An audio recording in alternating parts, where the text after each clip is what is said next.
Certains y voient une chaussure, d'autres un aspirateur de table. Une chose est sûre, le bâtiment ING House ne laisse personne indifférent. Développé et occupé par ING, le groupe hollandais en est également le propriétaire, il doit symboliser les valeurs du groupe, innovation, dynamisme et transparence. Situé dans le sud d'Amsterdam, il s'élève à près de 12 mètres du sol et développe 20 000 mètres carrés de bureaux. Des projets audacieux comme celui-ci, ING n'en est pas son premier, et le groupe n'hésite pas à les multiplier dans la capitale hollandaise. Dans le quartier de Zuidas, au sud de la ville, se trouve l'Arena Boulevard, une promenade d'une centaine de mètres desservant un stade, des immeubles de bureaux, un centre commercial, différents centres culturels et, un peu plus à l'est, des immeubles d'habitation. Mais à l'heure actuelle, le quartier est plus fréquenté par les hommes d'affaires que par les habitants eux-mêmes. Alors, comment donner une homogénéité à cet ensemble ? C'est le défi qu'a dû relever David Rogers, design director du cabinet américain Jurdy, en concevant un centre commercial et de loisirs, développant une architecture moderne et ambitieuse. Le projet Getz. L'intérêt principal de ce projet est que vous pouvez y habiter. Vous pouvez y travailler, mais vous pouvez également vous y amuser. Alors à terme, cela deviendra une destination régionale, voire peut-être même internationale, où plusieurs cultures seront regroupées. Ce sera un peu comme la représentation de toutes les nationalités locales qui existent dans ce quartier de Zuidas. Vous savez, 350 000 personnes vivent ici. Cela représente tout de même près de 120 nationalités. Alors ce que nous voulions, c'est que tous ces gens puissent avoir un lieu où ils puissent s'exprimer et faire partager leur culture, mais aussi un lieu où ils puissent se divertir.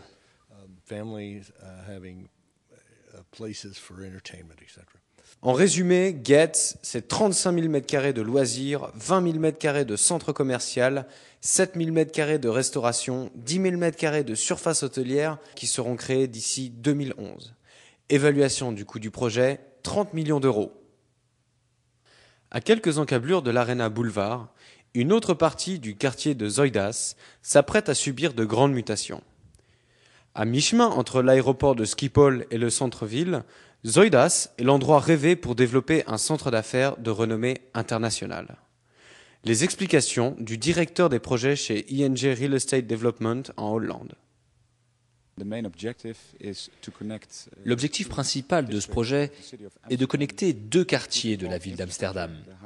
Pour cela, nous allons enfouir toutes les infrastructures existantes, l'autoroute, la ligne de train ainsi que le tram. Tout cela afin de pouvoir construire par-dessus. Alors, c'est un très grand projet urbain qui va permettre de réunir des immeubles d'habitation, des immeubles de bureaux, ainsi que du commerce, tout ça dans le sud d'Amsterdam. Je crois qu'environ 20 à 25% de ce projet est développé par ING Real Estate. Alors, pour nous, c'est donc un projet qui est très très important. Vous savez, nous sommes très connus dans ce quartier, nous le connaissons très bien aussi. On y est implanté depuis près de 20 ans. Notre nouveau siège social s'y trouve. Nous le considérons donc un petit peu comme notre quartier. Ce projet devrait représenter près de 2,5 millions de mètres carrés et devrait voir le jour en 2020. ING ne pouvait bien sûr pas réaliser un projet de cette envergure tout seul. La ville d'Amsterdam et l'État ont participé activement à cette réalisation. Ce genre de projet est-il réalisable dans l'Hexagone ? Pour Paul Cor, directeur général d'ING Red en France, qui a longtemps travaillé en Hollande, cela passe nécessairement par des concessions. La grande majorité des Hollandais ont compris que le consensus était essentiel. Même si je ne suis pas d'accord, bon, c'est raisonnable, j'y vais.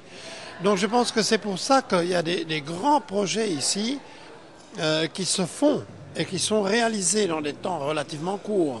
Si vous regardez par exemple ce qui s'est fait sur Boulogne-Billancourt, le trapèze en coopération entre les 4 promoteurs privés, l'État et la ville de Boulogne-Billancourt et Renault, eh bien, ce n'est peut-être pas encore optimal, mais ça a fonctionné, ça fonctionne, ça peut être amélioré, et je pense que ça pourrait marcher. La seule chose qu'il faut faire maintenant, c'est créer une relation pragmatique et opérationnel avec l'État français.